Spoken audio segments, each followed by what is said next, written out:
뭐 결론부터 말씀을 드리면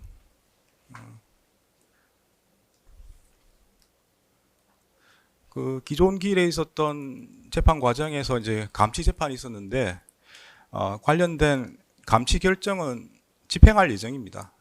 네, 적법한 절차로 인적 사항을 확인해서 구치소에서 요구하는 요건을 맞추어서 집행할 예정입니다. 네. 그리고 추가로 말씀을 드리면 그 감치 신문 절차는 비공개로 진행이 되었습니다. 근데 그 신문 과정에서도 법정 모욕 행위가 있었습니다. 네, 권모라는 자는 재판부를 향해서 해보자는 거냐,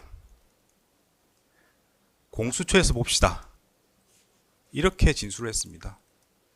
네, 이 부분은 기존의 감치 결정에 포함이 안 된 별도의 법정 질서 위반 행위입니다. 법정 모욕 행위입니다. 이에 대해서는 별도로 감치 재판이 진행될 예정임을 말씀을 드립니다. 네, 추가로 저번 기일에 윤석열에 대한 정의신문 후에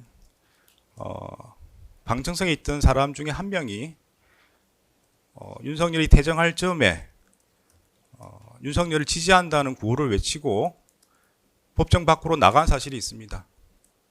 재판부에서는 법정 소란을 한 후에 도주한 것으로 봅니다. 그래서 저희 재판부는 방청권에 따라서 방청이 이루어지기 때문에 인적 사항 확인이 가능한 것으로 보이고 여러 사람이 목격을 했습니다. 그런 자료를 통합해서 그때 남자였고 두꺼운 검은색 겨울 외투를 입고 있었습니다. 그래서 인적 사항을 확인 후에 법정 소란을 일으키고 도주한 사람에 대해서도 별도로 감치 재판이 진행될 예정임을 알려드립니다. 조금 더 말씀을 드리겠습니다. 여러 가지 오해가 있는 것 같아서.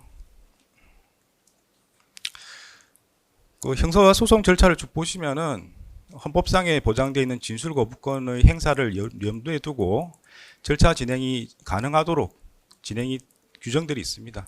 실제로 그렇게 진행이 되고 있습니다. 수사뿐만 아니고 기소, 재판 과정에서도 당사자가 진술 거부를 행사할 때도 그와 관련 없이 절차가 진행되도록 되어 있습니다.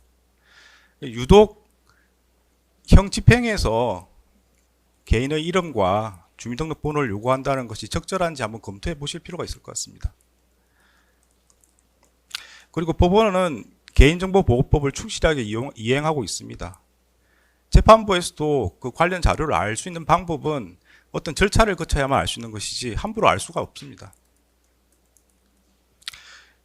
또 어떻게 생각해 보면은 인적 사항이랑 개인의 동일성이라든지 이런 문제는 원래 처벌받아서는 안 되는 사람이 처벌받게 되는 그런 상황이 벌어지지 않도록 하기 위한 것입니다. 감치라는 것은 현행범처럼 범죄 행위를 한 사람을 바로 구금을 해가지고 구치소에 인계하는 절차입니다. 그래서 죄 없는 사람이 처벌받을 수 있는 가능성이 거의 없습니다. 그런 측면에서 보면은 인적 사항을 요구하거나 동일성을 요구하는 것은 더 완화될 필요가 있는 그런 절차입니다. 다른 사람이 이유 없이 처벌받는 그런 가능성이 거의 없습니다. 그 법원으로서는 법원과 협력관계에 있는 국가기관과 다투고 싶지 않습니다.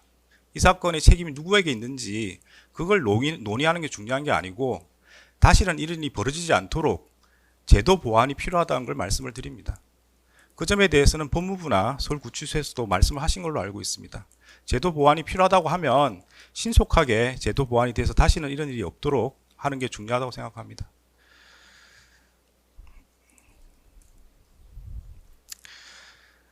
네, 상황이 이렇게 됐을 때 예컨대 감치 재판 중에 진술 거부권을 행사해서 인적사항, 구치소에서 요구하는 이름과 주민등록번호를 확인할 수 없을 때 어떻게 할 것이냐가 문제될 수 있습니다.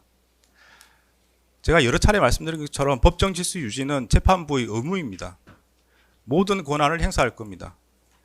따라서 이와 유사한 상황이 반복된다면 법정 질서 위반을 한 사람에 대해서는 현행범으로 체포해서 경찰에 바로 인계하겠습니다. 법정 모욕 혐의로 형사 절차가 바로 진행되도록 하겠습니다. 감치 절차의 실효성이 없어지기 때문에 그런 상황이 되면 그에 맞추어서 다음 단계로 나갈 수밖에 없습니다. 따라 재판부에 부여된 권한을 행사해서 법정 질서는 더욱 엄격하게 유지될 수 있도록 하겠습니다.